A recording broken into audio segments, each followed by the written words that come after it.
ये सच है कि आज मानवता पे बहुत बड़ा संकट आया हुआ है और कई आयामों से आया हुआ है। जब ओशो जीवन भर चेताते रहे कि ये पूरा पृथ्वी ग्रह समाप्त हो सकता है और हम देख भी रहे हैं, हालात सचमुच में बेहद चिंताजनक है।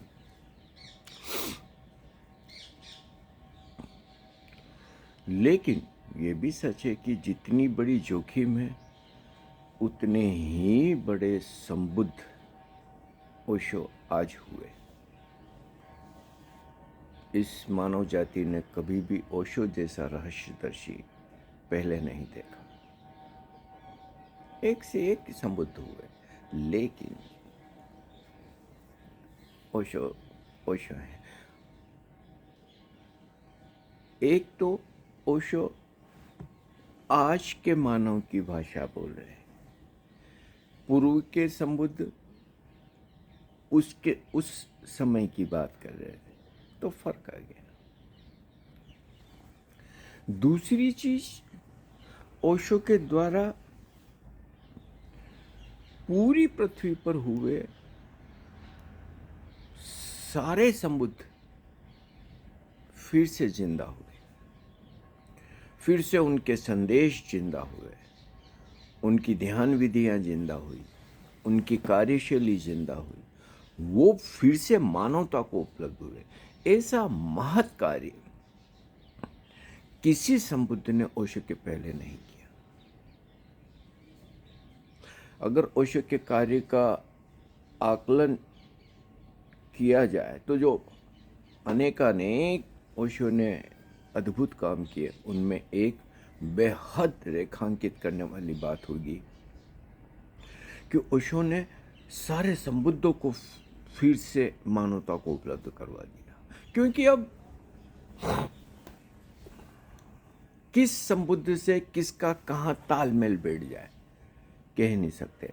निश्चित रूप से मेरा एक बार ओशो से मिलना हुआ तो पूरे जीवन काल में एक पल को भी मुझे कभी किसी दूसरे व्यक्ति में आकर्षण नहीं हुआ। लेकिन ओशो ये तो कहते रहे कि किन्हीं किन्हीं जन्मों में तुम किसी न किसी संबुद्ध के साथ तो चले होगे, उनके वचन तो सुने होंगे, तो कोई सोई हुई स्मृति जाग जाती है। और ये हम सबके अनुभव है कि जब ओशो किसी पे बात करते हैं, जब ओशो किसी की चर्चा करते हैं, तो कई बार ऐसा होता है कि बड़े हृदय जंकृत हो जाते हैं। तो अब आप सोचो कि दादू, रजब, सजो, सुंदर, पलटू और अनेकानेक कितने लोगों ने इवन भारत में भी इनके नाम तक सुने होंगे। इनके संदेशों के बारे में तो बात करना ही दूर की बात है। इसी तरीके से लीत्सु और बोकाजू और बाशो, पता नहीं क्या क्या भाई। हाँ, कोई वर्ग होता होगा जो कुछ किसी के बारे में कुछ जानता होगा, लेकिन वो बहुत छोटा वर्ग होता है। पूरी मानवता को, मनुष्यता के हुए सारे संबुद्धों से परिचित कराना, उनके संदेश को वापस से आज की भाषा देना, ये ओशो का बहुत बहुत बहुत बड़ा कंट्रीब्यूशन है इस मानवता को।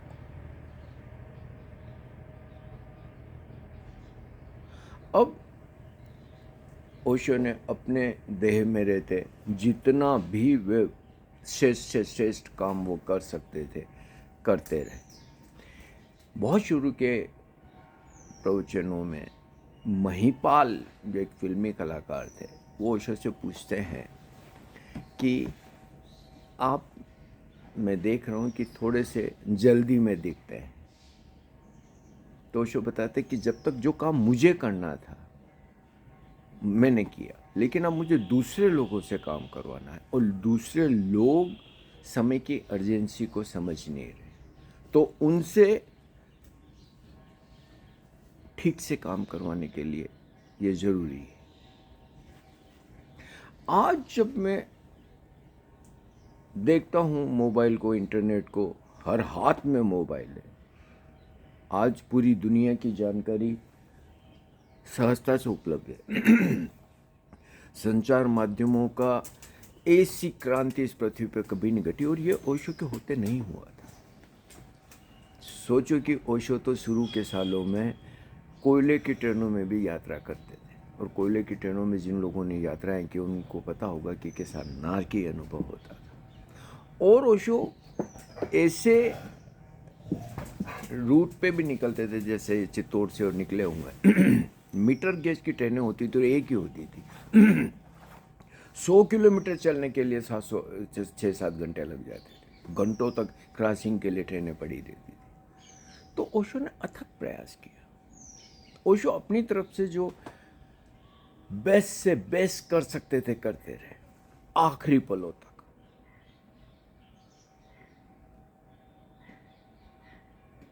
कोई कमी नहीं छोड़ी। और निश्चित रूप से जीसस की बात याद दिलाते ओशो हमें भी कहते थे कि छत पे चढ़ के चिल्लाओ, तो बोले कि तुम संचार माध्यमों से उपयोग करो। आज क्या संचार माध्यमों का ओशो संदेश के लिए कोई उपयोग हो रहा है? मैं कहूँगा नहीं, कतई नहीं।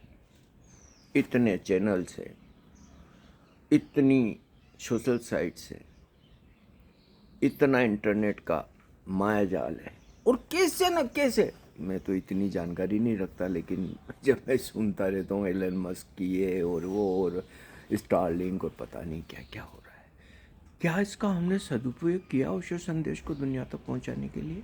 नहीं किया। क्योंकि जो लोग ये काम कर सकते हैं, जिनके हाथ में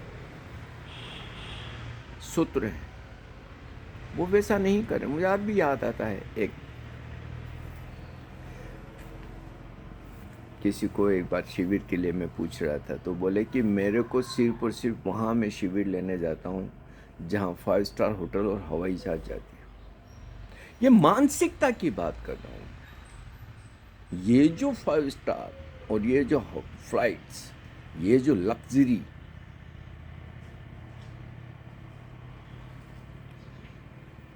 किसको याद आए कि अरे भाई कोयले की ट्रेनों में चल के ओशो ने अपना बात पहुंचाई है जन जन तक। आज जब मैं चैनल्स पे, मैं तो कभी टीवी देखता नहीं कभी भी, लेकिन यूट्यूब पे क्लिप्स तो आते रहते हैं, कभी ओशो का नाम तक नहीं सुनता किसी चैनल पे। यूट्यूब पे कोई प्रोग्राम नहीं देखता। वंस इन वाइल थोड़े बहुत होते हैं, वो भी जो होते हैं वो करने वाले हैं, जो पॉडकास्ट करने वाले होते हैं, या जो ऐसे कोई कलाकार और कोई होते हैं जो ओशो से कहीं से जुड़े होते, तो वो ओशो के बारे में बात करते हैं। लेकिन क्या ओशो को उपलब्ध करवाया जा रहा है संचार माध्यमों के द्वारा, या इसके बारे में कोई सोच भी रहा है, या कोई प्रयास हो रहा है? हाँ, ये जरूर है कि बाय चांस कहीं से कुछ सरक ही जाए संचार माध्यमों में, इंटरनेट पे, मोबाइल पे, कहीं कोई रील, कहीं कोई क्लिप बक से ब्लॉक होती है।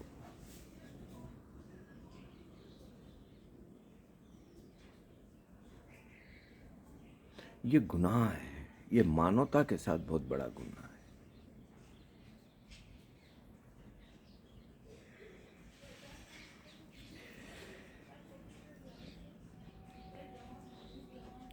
क्योंकि इन दिनों में मुझे बहुत ये चीज़ें याद आ रही है।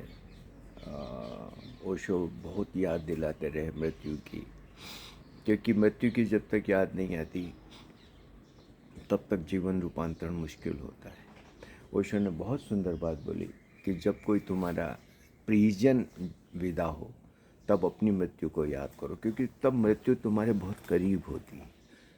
तुम्हारी अपनी मृत्यु के समय तुम्हारे पास बहुत समय नहीं होगा मृत्यु को देखने का। तो ये प्रयोग करते रहे जीवन भर।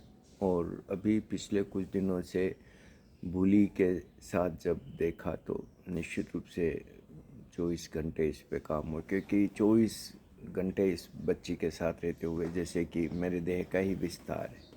अचानक पता चला कि कुछ जोखिम है, तो मेरे लिए आसान तो नहीं था।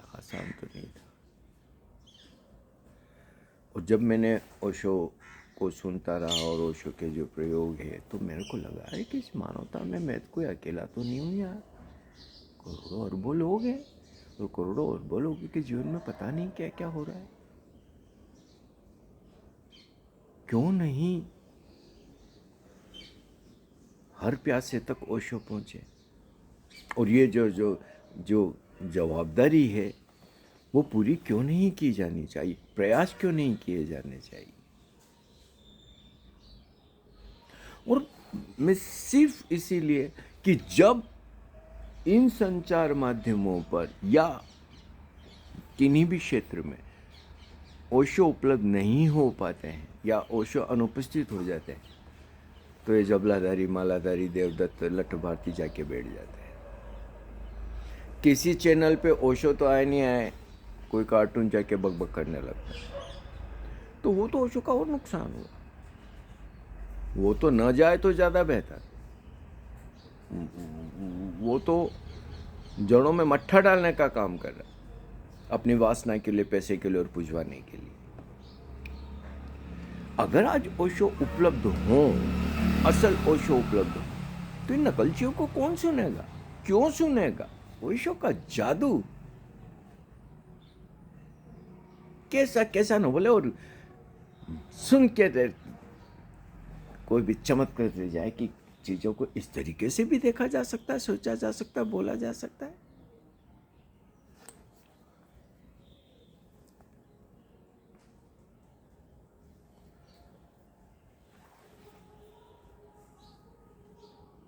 यस, जो कुछ, जितना कुछ मैं जानता हूँ, जितना कुछ मैं रिसर्च कर पाता हूँ, और मुझे पता है कि ओशो कितना बड़ा खजाना छोड़ के गए इस मानवता के लिए, क्योंकि हजारों घंटे के ऑडियो वीडियो कोई छोटी बात है? कोई छोटी बात है? जब बाद के सालों में वीडियो बनते थे, उस वक्त ऐसे कैमरे नहीं आए थे जो आज हैं, तो बड़ी लाइटें लगानी पड़ती थी। ऐसी भयानक लाइटों में ऐसा सुकोमल व्यक्ति बैठ के घंटों बोले। जो लोगों को भी याद होगा, उनको याद होगा कि जो सामने बैठते थे उन पर रिफ्लेक्शन होता था लाइट का, वही कैसा सिर दर्द कर देता था। ठंड, गर्मी, बरसात में ओशो ने अपनी तरफ से कोई कसर नहीं छोड़ी। बीमारी के समय में भी जब बेहद वो बीमार होते, फोटो सेशन के लिए बाहर रह जाते थे और घंटों फोटो सेशन हुआ करते थे, ताकि आने वाली मानवता वो मुद्राएं देख सके, वो शांति देख सके, वो मौन दे सकते, वो बुद्धत्व देख सके, कुछ चीज की सी प्यासे के हृदय को छू सके। तो ओशो अपनी तरफ से कोई कसर छोड़ के नहीं गए, कोई कसर छोड़ के नहीं गए। जो भी वो श्रेष्ठ से श्रेष्ठ, बेस्ट से बेस्ट कर सकते थे किया, अंतिम सांस तक किया। लेकिन एक बार ओशो की देह विदा हुई और फिर राजनीतियां, शक्ति की कामनाएं, चीज़ों को शिकंजे में जकड़ने की प्रवृत्तियां, तानाशाहियां, जिद, अहंकार, वासना, सेक्स, पैसा,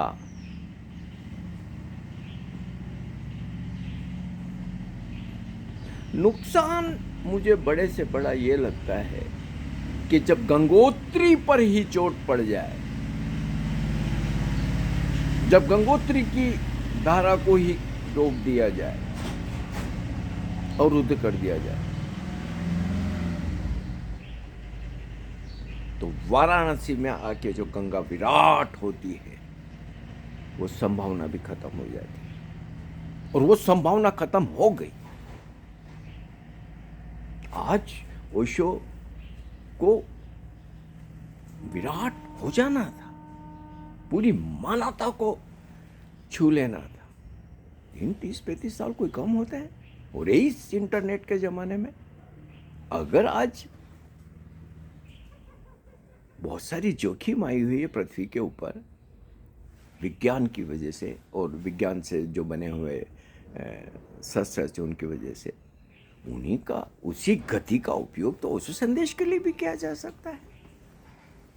अगर वो गति मृत्यु की तरफ ले जा रही है तो वही गति जीवन की तरफ भी ले जा सकती है, ले जाई जानी चाहिए, या प्रयास किया ही जाना चाहिए।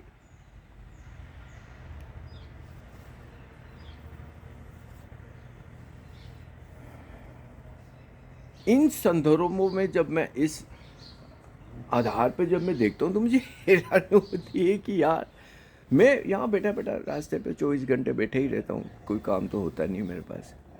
मैं देखता हूँ कि इवन युवक युवती पैदल चलते हुए भी मोबाइल देख रहे हैं, गांव गांव बसों में जहाँ देखो उसके हर एक के हाथ में मोबाइल। तो हर एक के हाथ तक ओशो संदेश क्यों नहीं पहुँचता?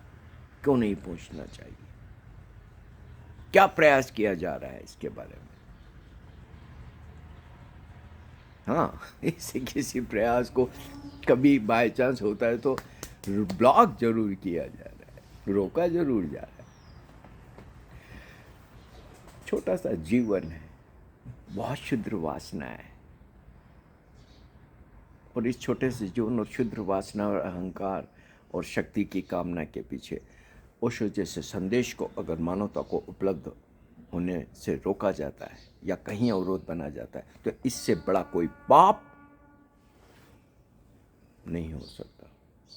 अगर मेरे से पूछा जाए तो तुलनात्मक रूप से ये जो भी राजनेता या जो भी कारण बढ़ने इस पृथ्वी पे संकट के लिए, उससे ज्यादा बड़े दोषी वो हैं जो ओशो संदेश को लोगों तक नहीं पहुंचने दे रहे, बीच में रुकावट बन रहे, वो बड़े पाप के भागीदार हैं।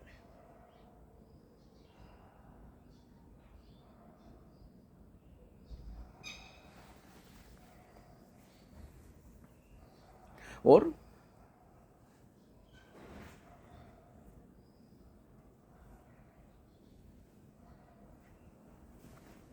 कोई आशा भी नहीं दिखती। मेरे कुछ मित्र लोग जो मेरे को सुनते हैं या मेरे से जो काफ़ी सालों से बात करते रहते हैं, या तो बोलते हैं यार कि चैनल्स पे कितने एंकर्स आते हैं और कितने प्रवक्ता आते हैं और कितने अलग अलग विषयों के जानकार आते हैं। ओशो के पास भी ऐसे एक से एक विद्वान है, सुनते रह जाए लोग, ओशो की बातें सुनते रह जाए लोग। कौन सा ऐसा आज का विषय जिस पे ओशो विशद व्याख्या करके नहीं गए? समय बाह्य मूर्ख लोग बैठ के वहां पे बातें कर रहे।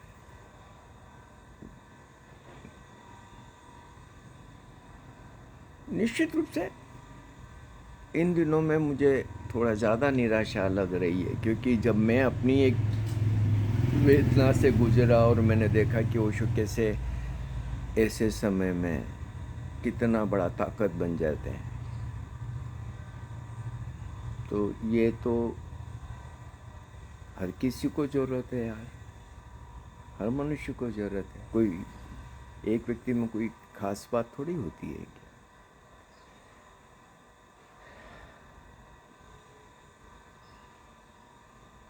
क्योंकि कई चीज़ें मैं जानता हूँ, कई चीज़ें मेरे को पता भी चलती है, तो मुझे पता है कि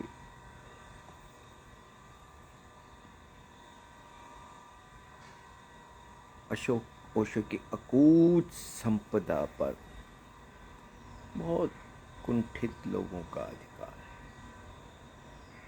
बहुत ही कुंठित लोगों का अधिकार। ओशो के ऐसे महत् प्रयास को क्षुद्र वासना और इंद्रियों और मूर्खताओं से इस तरीके से देखते देखते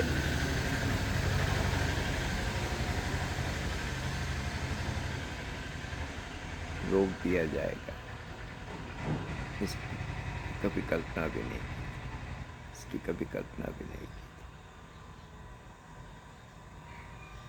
कभी कल्पना मेरे वीडियो को ज़्यादा से ज़्यादा लोगों तक पहुंचाएं, सब्सक्राइब करें, लाइक करें, हो सके तो आर्थिक थोड़ी मदद करते रहें। 100, 200, 500 रुपये की मदद भी मेरे लिए काफ़ी बड़ी मदद हो जाएगी, क्योंकि अब बहुत समय नहीं, बहुत मुश्किल है।